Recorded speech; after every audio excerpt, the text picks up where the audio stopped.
Training sessions are all about gathering information. I wanted to do some work today on some reduced odour thresholds for Robin. So I put out just one Q-tip with no vessel and some reduced odour, but I also put out a blower for a distractor.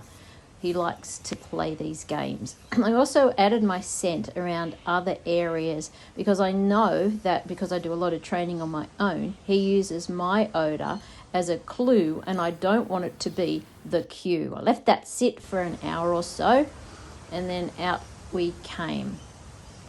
I've got him on lead, so I'm setting up my entry and my cue system into with always using it when I ask him to search, and straight away his nose starts. Now he goes straight to the odour, straight to the blower, which is the distractor, has a wag of his tail and moves on from it. Exactly the choice that I want him to make. So I'm really happy with that. He's searching all around the place. I'm staying still and just letting him do his work. And I can see now that he's getting into odour. See change of behaviour, and he starts to narrow down the Q-tip or the target odour. So that's where it actually is, but it, there you go. It isn't what he's used to.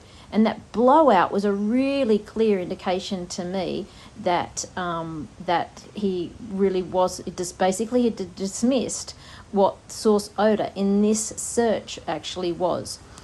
So I was questioning myself whether I should have paid it or not and all of the things that we do, but he's still working to find source, so I was happy to sort of let him continue. Now it's really hard to see here. This was a very blowy, windy day. It was raining, so there's some other factors at play that the wet, he hasn't done that much searching in the rain, though he's done enough, but all of the odour from that Q-tip or source that's on top of the dog crate there would be blowing in there, as would my odour, and lots of other stuff. So he's really doing a thorough check and he's searching all nooks and crannies, which is something that I've really taught him to do. Now again, you can see he gets into odour here and he's like, Jesus, it's really strong there.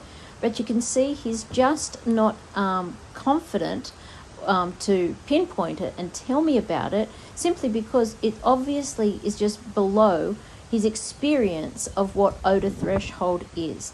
So this is a tip that is only one to start with. It's not in a scent vessel, and I actually have made some tips that have a lower threshold of odour on them. So basically they've sat just a little bit in a little bit less odour. So he comes back in again, and again I'm watching him. Now it does look like he's sort of freezing there a little bit, but watching his nose, he is working so hard.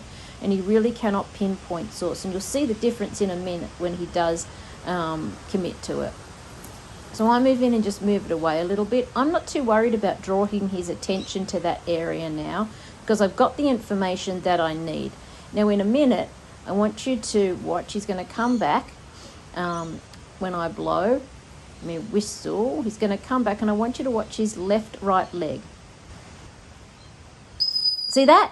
That is a real commitment as far as we go, in the fact that he's committing to source odour. So I'm definitely watching his nose, but I'm watching his back leg as well.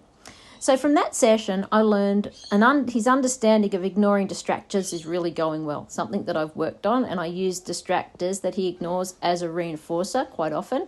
The target odour discrimination needs work. My odour and the scent vessel might be a part of the picture that he's actually understanding. And while there'll always be a scent vessel there, that's cool. I want to really clarify it to him what the actual target odour is. That odour on a Q-tip. And last but not least, I can really make sure that he has a good understanding of how wide the threshold of source odour may be that I'm asking him to find. So that includes leaving it out for longer. That includes making up Q-tips that are a lesser and a greater strength to what the ACSW and the ANKC present to the dogs in trial, and all of the other factors that create just variations on source odour that the dog may be asked to find in trial or indeed in your training. So always remember that your training sessions are about gathering information. They're not about making huge successes, but just gradually moving forward so we can move our dog's understanding and, of course, behavior in the direction that we want it to go.